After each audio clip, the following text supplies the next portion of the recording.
ان سے پھر ان کا کیا شکوہ بنتا ہے, ان کا کیا کلیم بنتا ہے کہ جی یہاں پہ یہ کریں, ایز آف ڈوئنگ بزنس کریں؟ ان کے پاس تو اپرچونٹی ہیں, وہ کسی دوسرے ملک چلے جائیں گے اور گئے ہیں, مطلب یہ مثالیں موجود ہیں. سو پھر وہ کس حیثیت سے کہتے ہیں کہ جی ہمیں ٹیکس ریشنلائزیشن ملے, ہمیں سبسڈی ملے؟ دیکھیں کیوں جا رہے ہیں, سوال یہ نا کہ وہ تو بات الگ ہے, لیکن جب آپ ڈیمانڈ کریں گے کہ حکومت کا اقدام ٹھیک نہیں ہے, دوسری طرف آپ آلٹرنیٹ جو آپ کے پاس ارینجمنٹ ہے آپ اس کو انجوائے کر رہے ہیں, سو پھر تو یہ سوال نہیں بنتا ان کا. سر دیکھیں کتنے پرسنٹ ہیں, دیکھیں اس وقت بھی پاکستان کے اندر جو آپ کو پیسہ لگ رہا ہے نا کہ جو انڈسٹری, جو جنرل بزنس مین, جو لوگ اپنی انڈسٹری لے کے گئے ہیں, اپنے مڈل ایسٹ میں لے کے گئے ہیں, بنگلہ دیش میں لے کے گئے ہیں, یا اپنی نیبر کنٹری میں لے کے گئے ہیں, وہ کتنے پرسنٹ ہیں؟ ابھی بھی پاکستان میں 70 to 80% ہمارے لوگ جو ہیں وہ اپنے بزنس چلنے کا انتظار کر رہے ہیں. پیسہ کیوں ہمارا مطلب سٹاک ہوا ہے؟ بزنسز جتنے بھی اب مختلف سیکٹرز ہیں, اب دیکھیں ٹیکسٹائل کا سیکٹر ہے, اب اس کو اب آپ کہیں کہ جی بنگلہ دیش چلا گیا, بنگلہ دیش تو ہمارا سیکٹر نہیں گیا نا, ہمارے وہ ٹیکسٹائل کا جتنے بھی لوگ ہیں وہ تو ویٹ کریں کہ آپ نے جو پہلے جو پالیسی تھی اس سے آپ بالکل وائس ورسا چلے گئے, اور اب کیا سچویشن کریٹ ہوئی. اسی طریقے سے ریئل اسٹیٹ کا جس طرح بھی ذکر ہوا تھا کہ بات ہوئی کہ جو ایک پوری پالیسی کا جو ریورس بیک ہوا, ابھی دیکھیں نا کہ ہم فوکس اس چیز پہ نہیں کر رہے کہ ہم جو ہے وہ فیسیلیٹیشن کی بات تو کر رہے ہیں, ہم پروٹیکشن کی بات نہیں کر رہے. دو میجر سیکٹرز ہیں جن کو ہم نیگلیکٹ کر رہے ہیں, ایک ہمارا پرائیویٹ سیکٹر اور دوسرا اوورسیز کا سیکٹر. دیکھیں آپ بات ٹھیک ہے کہ پیسے کے لیے ہم کوشش کریں, آئی ایم ایف کے لیے کوشش کریں, لیکن جب تک ہم پرائیویٹ سیکٹر کو پروموٹ نہیں کریں گے, ہمارے بزنس کو کون اٹھائے گا؟ پرائیویٹ سیکٹر اٹھائے گا نا, بزنس اٹھائے گا یا اوورسیز پاکستانی اٹھائے گا. دیکھیں آئی ایم ایف ہے, ابھی بات پہلے کی کہ ابھی جتنے پیکج ہم نے دیے ہیں اس کے جتنے بھی پیکج ختم ہونے کے بعد ہم کہتے ہیں یہ ہمارا لاسٹ پیکج ہوگا انشاءاللہ. ہمیشہ یوسف رزاق گنانی کے وقت سے لے کے آج تک ہم یہی بات کرتے ہیں ہمارا لاسٹ پیکج ہوگا. ابھی بھی وہ بات کرتے ہیں, اور پھر ایک مہینہ نہیں گزرا انہوں نے کہا جی کہ ہمارا لاسٹ یہ نہیں ہوگا پیک ہمارا, ہم نیکسٹ بھی ہمیں جانا پڑ جائے گا. تو یہ آیا, یہ تو سارے آرٹیفیشل میجرز ہیں نا. ایکچوئل جو ہمارا جو بیک بون ہے ہماری اکانومی کی, وہ ہمارا پرائیویٹ سیکٹر ہے اور ہمارا اوورسیز پاکستانی ہے. چلیں ٹھیک. تنصیر بخاری صاحب, آپ ذرا ایک فیئر انالیسس کریں اور قانون کی روشنی میں جو پرائیویٹ سیکٹر ہمارا, نام کسی سیکٹر کا نہیں لیتے, جو ایگزمپشنز لیتا رہا ہے یا لے بھی رہا ہے, یا جو سبسڈیز وہ انجوائے کرتا رہا ہے, مطلب اس کو اگر آپ بیلنس کرنا چاہیں, اور اس وقت جو حکومت نے تھوڑے سے ہارش میجرز لیے ہیں, سو آپ کے خیال میں وہ جو مرات لی ہیں ان کا پلڑا بھاری آپ کو لگتا ہے, یا جو اس وقت سخت اقدامات کیے ہیں اس کا لگتا ہے؟ شہزاد دیکھیں, ابھی آپ نے اپنے کویسچن میں ایک بات کی تھی کہ آیا ٹیکس ریٹ کو کم کر دیا جائے تو آپ کیا سمجھتے ہیں کہ ڈیکلریشن ٹرو آنا شروع ہو جائیں گے؟ یہ بڑی آپ نے پیاری بات کی ہے کہ جب بھی کبھی ریٹ آف ٹیکسز بڑھا دیے جاتے ہیں نا تو you invite the corruption. The reason is this کہ مراعات کی بات میں بعد میں آپ کو بتاتا ہوں. جو ایگزمپشنز سیلز ٹیکس ایکٹ میں 6 شیڈیول ہے, انکم ٹیکس آرڈیننس میں 2 شیڈیول ہے, وہ ایگزمپشنز بھی خام خواہ میں نہیں ہیں. ایک تو بہت بڑی ایگزمپشن ہے جو آپ کے ایگریکلچر سیکٹر کو ہے, 6.2 یا کچھ اس کا جی ڈی پی میں اس کا شیئر, اور اس کے باوجود ٹیکس کا شیئر 0 ہے. پروونسز جو اس سے لیتے ہیں وہ ٹکوں میں نہیں ہے پیسہ, یہ تو نقصان ہے ہی ہے. ایگزمپشنز وڈرا کی گئی ہیں, کچھ ایسی تھیں جیسے بچوں کی اسٹیشنری پہ, وہ خیر واپس کر دی گئی. ابھی جو روز مرہ کی ضرورت ہے وہ ہے آپ کا دودھ کے اوپر بھی reduce rate of sales tax apply کر دیا گیا. آپ کو پتہ ہے کہ بجٹ کے نیکسٹ ڈے آپ کا دودھ کا ایک ڈبہ 70 روپے مہنگا ہو گیا. یہ وہ دودھ ہے جو غریب بھی استعمال کر رہا ہے اور ایک امیر بھی استعمال کر رہا ہے. المیہ یہ ہے کہ 70 سال سے ہم انڈائریکٹ ٹیکسز کے اوپر ریلائی کر رہے ہیں. اس وقت ہم 50% انڈائریکٹ ٹیکسز لیتے ہیں, 50% ہم ڈائریکٹ ٹیکسز لیتے ہیں. ڈائریکٹ ٹیکسز ہیں جو ڈائریکٹ آپ کی انکم سے ریلیٹ کرتے ہیں. اچھا, اس میں بھی المیہ یہ ہے کہ وہ بھی ود ہولڈنگ رجیم کی نظر کر دیا گیا ہے. اس 50 کا بھی اگر میں کہوں تو وہ 90-80% آپ کا آٹومیٹڈ نظام کے تحت آ رہا ہے.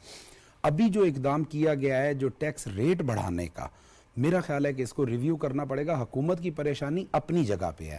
50,000 ارب کے اوپر ڈومیسٹک اور اپنا ایکسٹرنل ڈیٹ تھا ہمارا 2022 میں. اس حکومت کو آتے ہی جب آرٹیفیشل ڈالر رکا پڑا تھا, پیٹرول رکا پڑا تھا, جانے والی گورنمنٹ نے, تو ہمارے ملک میں تو ظلم یہ ہے کہ انتقام ملک سے لیا گیا نا. 10 روپے پیٹرول سستا کر کے کل میں نے جی بلاول بھٹو کا دھرنا ناکام کر دیا, تالیاں بج گئیں, دوسری پارٹی نے خوشیاں منائیں کہ جی ہمارے لیڈر نے 10 روپے. یہ نہیں دیکھا کہ اس 10 روپے نے اور وہ 30 روپے جو ڈالر کو ایکچولائز کرنا تھا, اس نے آپ کا 4,000 ارب کا لون بڑھا دیا. جب اس حکومت نے چارج کیئر ٹیکر کا لیا تو پہلے بھی ستیہ ناس ہوا, کیونکہ ستیہ ناس کنٹینیو چلتا آ رہا تھا. ہمیں یہ بھولنا نہیں چاہیے 2017 میں ہم 6.8 کی گروتھ پہ ٹچ کر چکے تھے, آج 2.38 پہ کیوں کھڑے ہیں. آپ نے درست فرمایا, لیکن ہم یہ ایک بڑی چھوٹی سی بات سمجھ کے یا اس کو کر کے نظر انداز کر جاتے ہیں یا آگے بڑھ جاتے ہیں, پاس کر دیتے ہیں کہ جی 10 روپے کا ایک فیصلہ کیا گیا. اب وہ 10 روپے کا جو فیصلہ ہے کہ آپ کے پاس کوئی کشن نہیں تھا یا آپ کے پاس کوئی ایسی ارینجمنٹ نہیں تھی کہ آپ اتنی بڑی ریلیف آپ پاس آن کرتے, لیکن آپ نے کی اور جیسے اس کی سیاسی وجوہات تھیں, یہ کتنا بڑا کرائم تھا. اور یہ اگر انہوں نے کیا اپنے سیاسی فائدے کے لیے تو مطلب اس کا کوئی جواب دہ نہیں ہے. وہ تو کلیم کرتے ہیں کہ جی ہم نے تو بڑا فائدہ کیا لوگوں کا. شہزاد, یہ وہ اکنامیکل کرائم ہے جو ہمارے سیاسی وزیر اعظم کرتے ہیں. اب اس وقت ظاہر ہے عدم اعتماد سر پہ کھڑی تھی, معلوم پڑ چکا تھا کہ میں نے سڑکوں پہ خطرناک ہونا ہے اور حکومت جا رہی تھی, تو وہ ایک کلیپنگ اور ایک اچھے شور کے لیے وہ کر دیا گیا. اور اس کا نقصان جو ہے آپ کی آج 25 کروڑ عوام کو بھگتنا پڑ رہا ہے. ماضی میں بھی اس کی مثالیں موجود ہیں, ایسا نہیں ہے.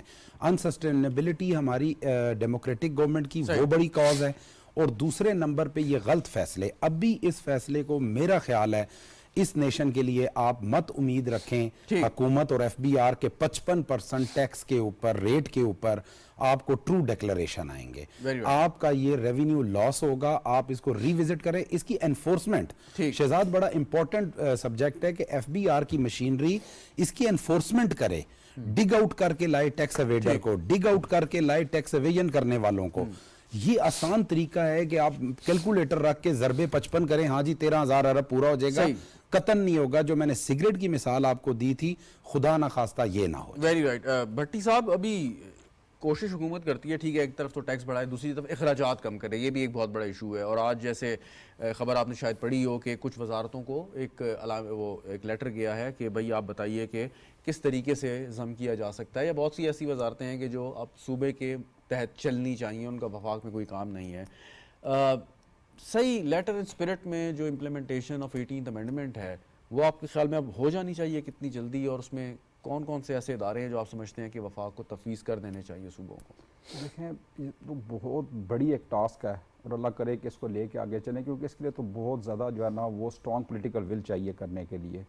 کیونکہ یہ اگر یہ اس واقعی اس طرف سنسیئر ہو کے ایفرٹ کی گئی, کیونکہ نا دیکھیں کہ ایسی وزارتوں کا وجود ہے کہ جو عملی طور پہ جن کا مطلب کوئی کردار موجود ہی نہیں ہے ہمارے. ابھی این ایف سی ایوارڈ کے بعد 18ویں ترمیم کے بعد کتنے ایسے فیکٹرز ہو چکے ہیں کہ جو ساری چیزیں آلریڈی جو ہیں وہ پروسیس میں جا چکی ہیں اور ہم کی وزارتیں لے کے بیٹھے ہوئے ہیں. ٹھیک, ابھی ایجوکیشن کو ہی لے لیں, اس طرح کی اور کتنی چیزیں ہیں, تو وہ ہم کس لیے چلا رہے ہیں, ان کو مطلب سکنائز کیا جا سکتا ہے, آپ دیکھ سکتے ہیں ان چیزوں کو. دوسرا پھر یہ اس کے ساتھ کہ یہ ٹھیک ہے کہ وزارتوں کا آپ کر رہے ہیں, لیکن اس کے ساتھ ہی جو ہماری اسٹیٹ اون انٹرپرائزز تھی اس پہ ہم کتنا ڈیلے کرتے چلے جا رہے ہیں. اب جس بھی کسی ہم محکمے کی بات کرتے ہیں, پی اے کی بات کرتے ہیں یا کسی بھی, وہ ہم 3-4 مہینے بعد کی ڈیٹ دے دیتے ہیں کہ جی اب سپتمبر تک کوئی اچھی نیوز آ جائے گی, دسمبر تک کوئی اچھی نیوز آ جائے گی. اس نیوز کے انتظار میں ہم بیٹھے ہوئے ہیں. پہلے ہمیں بتایا گیا تھا کہ بڑے بڑے اسٹرانگ بائرز بیٹھے ہوئے ہیں, 3 سے 4 ہمارے پاس ریڈی بائر, کچھ بائرس ہیں اور کچھ پاکستان کے اندر سے موجود ہیں. تو وہ کدھر ہیں نیگوسیشنز, کس کے ساتھ چل رہی ہیں, کوئی بات سامنے نہیں آ رہی, کوئی پتہ نہیں چل رہا کہ ان کے بارے میں کیا چل رہا ہے. ڈیلیز پہ ڈیلیز ہوتا چلا جا رہا ہے. تو بہت سارے کرنے والے کام ہیں جس کے لیے پولیٹیکل ول چاہیے. پروگریس تو ہے, اس میں کمپنیز بھی شارٹ لسٹ ہوئی ہیں اور ہم امید کرتے ہیں قریب جو ہے وہ ایک بیڈنگ کے مرحلے پہ آ جائے گا. لیکن پوائنٹ از دس کہ ایک تو وفاقی حکومت کو اکثر کرٹیسائز کیا جاتا ہے اور تمام تر ذمہ داری یا ملبہ اس پہ ڈالا جاتا ہے, لیکن اس پوائنٹ پہ آپ نہیں سمجھتے کہ جو صوبائی حکومتیں ہیں یا گزری ہیں ان کو بھی ایکولی ہولڈ رسپانسبل کرنا چاہیے؟ وجہ یہ کہ جب یہ ڈیلیگیشن کا وقت تھا یا ادارے جو دیے جا رہے تھے تو اکثر یہ بھی ہمیں سننے میں آیا, مثال کے طور پر پی ٹی ڈی سی کی ایک مثال ہے کہ ایسٹ لینے کو تیار تھے لیکن لائبلٹیز لینے کو تیار نہیں تھے صوبے. سو وہاں پہ آپ نہیں سمجھتے کہ یہ ول جو ہے وہ صوبائی حکومتوں کو بھی دکھانی ہے؟ دیکھیں, یہی تو بات ہے نا کہ کنٹینیوٹی نہیں ہے نا. ابھی جس آپ نے پی ٹی ڈی سی کی بات کی کہ وہ اتنی بڑے ہم نے اخباروں میں اشتہار بھی دیکھ کے سب کچھ دیکھا جی کہ وہ فلاں ہوٹل کے ساتھ یہ ہو گیا, اس میں اتنی بڑی چینجز آ گئی, یہ ہو گیا. وہ کدھر گئے, وہ سارے پروجیکٹس کدھر گئے؟ آپ چلے جائیں ناردرن ریجن میں, جہاں بھی چلے جائیں ویسے کا ویسے سب کچھ پڑا ہوا ہے. ہم نے سوچا تھا شاید کوئی بہت بڑا انقلاب آنے لگا ہے ٹورزم کے اندر. آپ پورے ناردرن ایریا میں چلے جائیں گے, جہاں بھی اسکردو میں چلے جائیں, کوئی ایک چینج بھی ایسی نظر آپ کو نہیں آ رہی. وہی پرانا سسٹم 20 سال پرانا چل رہا ہے, وہی پرائیویٹ گیسٹ ہاؤسز ہیں سارے جن میں لوگ جا رہے ہیں, ہوٹلز ہیں, سارا کوئی چینجنگ نہیں آئی. اسی طریقے سے صوبائی حکومتوں کا رونا, وہ اپنا اب پولیٹیکل ان کی ہیں سارے ایشوز جن پہ اوور بات کر رہے ہوتے ہیں. این ایف سی ایوارڈ کے حوالے سے بھی ہمیشہ پولیٹیسائز کیا جاتا ہے. جو ایکچوئل ول ہے اس کے مطابق کوئی بھی آگے قدم بڑھا کے, جو بھی صبح بھی جس طرح بھی بات ہو رہی تھوڑی دیر پہلے بھی, کہ وہ گلے شکوے تو موجود ہیں لیکن پریکٹیکلی کچھ نہیں. اب دوسرا تھوڑا سا آپ نے جو پہلے بات کی تھی کہ اسی کے حوالے سے میں بات کرنا چاہوں گا. دیکھیں, ٹیکس لوپ ہولز کے حوالے سے جو بات ہو رہی ہے کہ ہمارا اب یہاں پہ پرسیپشن یہ موجود ہے کہ پاکستان کے اندر کہ جس طرح آپ نے بھی بات کی کہ جی اب پرسیپشن یہ موجود ہے کہ شاید یہاں پہ پاکستان میں ساری بلیک اکانومی ہے، اس طرح کا کانسیپٹ ہے. دیکھیں پاکستان میں ڈاکومنٹیشن تھی کیا، جتنی ٹرانزیکشن تھی ہماری کیش پہ ہو رہی تھی. آج سے 10 سال پیچھے چلے جائیں، 15 سال پیچھے چلے جائیں، جتنی ٹرانزیکشن ہوئی ہوئی ہیں، اور دوسرا وہ اتنا یہ زیادہ ان پہ کیا ٹیکس دیا جاتا تھا؟ ہمارا مطلب تھا ہی نہیں نا، کوئی بنیادی موجود نہیں تھی، ڈاکومنٹیشن نہیں تھی. لوگوں کی ہارڈ ارن منیز ہیں، حلال کا پیسہ، جائز ذرائع سے پیسہ کمایا ہوا ہمارے ٹیکس لوپ ہول کی وجہ سے وہ بلیک کنسیڈر ہوتا ہے. اور وہ کہتے ہیں جی کہ یہ شاید کمائی ناجائز ہے. لوگوں کے پاس ریکارڈ موجود نہیں ہے. اور ابھی جو نیا نہیں، اگر لوگ اس کو ڈاکومنٹ خود کروا لیں، ٹیکس دیں جو جائز ان کا حصے کا بنتا ہے، تو ان کا فرض ہے اس کہ کے لیے کوئی نہ کوئی اسکیم لانی پڑے گی نا، خود سے تو اسکیم کی نہیں کیا ہوگا. وجہ ہے؟ وہ ایک مطلب ایک فارمولا سامنے ہے آپ کا، اگر آپ نے پیسے کمائے ہیں یہاں سے تو آپ کو ٹیکس سر دینا جو چاہیے. فارمولا یہ لے کر آ رہے ہیں ابھی جو پتہ چلا ہے کہ ماشاءاللہ سے اس فائنانس ایکٹ کے اندر جو چینجز لے کر آئے ہیں کہ اب پہلے تو تھا کہ جی پچھلے 5 سال کا آپ کا کسی ٹائم بھی آٹو آڈٹ نکل آتا تھا. اب یہ پتہ چلا ہے کہ پچھلے 10 سال پرانا بھی ریکارڈ آپ سے مانگ سکتے ہیں. کسی ایک جگہ پہ ان کو کچھ شک ہو گیا تو 10 سے 15 سال پرانا بھی ریکارڈ آپ سے مانگ لیں گے کہ جی کہ وہ لے کر آئیں. تو میں آپ کو بتا رہا ہوں کہ یہاں پہ لوگوں کے پاس 3 سال پرانا ریکارڈ نہیں ہے. لوگ بجلی کے بل اپنے سنبھال کے نہیں رکھتے. آپ نے کلچر کون سا انٹروڈیوس کروایا ہے یہاں پہ؟ تو اتنی بڑی چینجز کی آپ بات کر رہے ہیں وہ دیکھیں. اور دوسرا یہ ہے کہ پرائیویٹ سیکٹر کے حوالے سے تھوڑی سی بات کہ جس طرح اخوت ہے، کچھ اور اس طرح کے پروجیکٹس ہیں، ان کا 100% ریٹرن ریٹ ہے. اب آپ نے جو ٹیکس جو وعدے کیے گئے تھے کہ انٹرسٹ ریٹ کو بھی نیچے لایا جائے گا، اب 1.5% خالی نیچے کر کے سارا ہمارا سسٹم بند پڑا ہے. کوئی قرضہ جات کے حوالے سے کوئی پلان نہیں ہے، کوئی پرائیویٹ سیکٹر کے حوالے سے آگے کوئی چیز نہیں ہے. تو بزنس چلے گا نہیں تو ٹیکس کہاں سے آئے گا؟ ہم اس چیز پہ زور دے رہے ہیں کہ اللہ کا واسطہ ہے کہ بزنس چلانے کے لیے سوچیں کہ بزنس کیسے چلیں گے. سارے ٹیکس کی بات کر رہے ہیں جی ٹیکس اکٹھا کرنا ہے، ٹیکس اکٹھا، ٹیکس ہوگا کہاں سے جب بزنس؟ اچھا یہ تو لیکن آگے کی بات ہوئی نا تنصیر بغاری صاحب. یہ تو عادل نواز بھٹی صاحب درست بات کر رہے ہیں کہ اگر ایک پالیسی ہے مشکلات پیدا ہو سکتی ہیں بزنس کمیونٹی کے لیے. لیکن میرا سوال پہلے کا تھا کہ چلیں اب تو یہ بجٹ آیا، فائنینشیل ایکٹ بن گیا، اس کے بعد جو صورتحال پیدا ہوگی اس پہ ان کے جو کنسرنز ہیں وہ یقیناً حکومت سن سکتی ہے. لیکن اس سے پہلے جب یہ فیصلے نہیں ہوئے یا وہ جو امارات تھی وہ قائم تھی، سارا کچھ تھا، اس وقت کے لوگ کدھر تھے؟ اس وقت ٹیکس کیا تھا؟ آپ کا قانون کدھر تھا؟ آپ وکلا حضرات 9,000 ارب کا ٹارگٹ تو پورا ہوا آپ کا. ایسا نہیں ہے کہ کوئی ڈیفیسٹ آیا. 9,000 کا ٹارگٹ اگر آپ کا پورا ہوا، اس میں انفلیشن کا بھی بہت بڑا کردار تھا. وہ تو میں پہلے دل سے آپ سے کہتا ہوں کہ ہم خوش ہو رہے ہیں. میرے سے اگر آپ ریئل کیلکولیشن پوچھیں گے تو یہ 13,000 ارب بھی 13,000 ارب نہیں ہے، یہ 2-2.5 ارب ہے. ہمارا تو کرنسی ڈی ویلویشن ہو گئی، ہماری اکانومی اتنی شرنک کر گئی کہ آپ کی کاسٹ آف ڈوئنگ بزنس بہت مائنس میں چلی گئی. غریب کی پہنچ سے پرچیزنگ آؤٹ ہو گئی. آپ کا 95% تو غریب ہے جو اکانومی کو رن کرتا ہے. آٹا، چاول، دالیں، کپڑا، یہ بیسک چیزیں لینے کے بعد اس کی قوت خرید اس کو بھی جواب دے گئی. میں پھر اگین یہ کہوں گا کہ حکومت مجبور ہے. میں آپ کو بتاؤں ایک عادل صاحب کی بات سے ایک سوال میں پہلے کرنا چاہوں گا آپ سے کہ امریکہ کا ایک ادارہ IRS ہے، آپ بخوبی جانتے ہوں گے، تو وہاں پہ یہ کہا جاتا ہے کہ جی آپ FTI یا CIA سے بچ سکتے ہیں، IRS سے نہیں بچ سکتے. اور IRS چاہے گا تو وہ آپ کے مطلب پچھلی صدی کا بھی ریکارڈ آپ کا کھنگال لے گا یا آپ سے لے گا. ٹھیک ہے، ان کا ایک ڈاکومنٹیشن کا نظام موجود ہے، ڈاکومنٹیشن ہوتی ہے باقاعدہ. لیکن کیا یہ کامیابی کے لیے ضروری ہے کہ ایسے اداروں کو امپاور کیا جائے بجائے تنقید کرنے کے؟ اگر وہ چاہیں سمجھیں، اگر جائز طریقے سے کام ایمانداری سے کر رہے ہیں. صاحب بالکل کرنا چاہیے. اس وقت FBR کی جو ایکسیس ہے، آپ حیران ہوں گے، تمام پاکستان کے بینکس کے ساتھ 2016 میں پھر آپ کو بتاتا ہوں کہ بڑے اچھے اقدامات کیے گئے تھے. اس وقت میں بہت بڑی جنگ تھی state bank versus FBR. FBR یہ کہتا تھا کہ مجھے چاہیے کہ تنصیر بخاری کا بینک اکاؤنٹ، شہزاد ملک کا بینک اکاؤنٹ میں ٹرانزیکشن کیا ہو رہی ہے.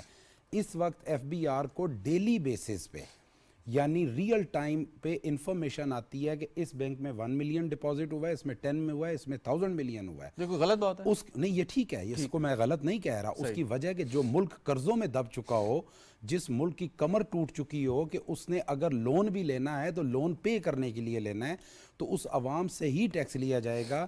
یہ جو 13,000 ارب ہے، اس کو کاش کہ یہ پرسنٹیج نہ بڑھائی جاتی، FBR کی انفورسمنٹ کو ذرا سٹرکچر کر لیا جاتا. لیکن یہ بتائیں نا، یہ کوئی آپ کی میری پرائیویٹ کنورسیشن نہیں ہے کہ دو دوستوں میں گفتگو ہو رہی ہے تو اس کو کسی نے سن لیا تو یہ غلط بات ہے. نا، یہ تو ایک ٹرانزیکشن ہے، ایک آفیشیل بینکنگ چینل سے جا رہی ہے کہ جس کو رپورٹ ہونا چاہیے. اور یہ بڑا عرصہ جنگ رہی اور 2016-17 میں یہ ڈیسائیڈ ہوا اور 2020-21 سے یہ رپورٹنگ ہو رہی ہے. آج اگر آپ جا کے اپنا CNIC IRS پہ ڈالیں اور اس کا ایک ونڈو ہے وہ اوپن کریں گے، آپ کے 4 بینک آپ کو وہ بتا دے گا کہ آپ کے ان بینک میں یہ ٹرانزیکشنز ہوئی ہیں.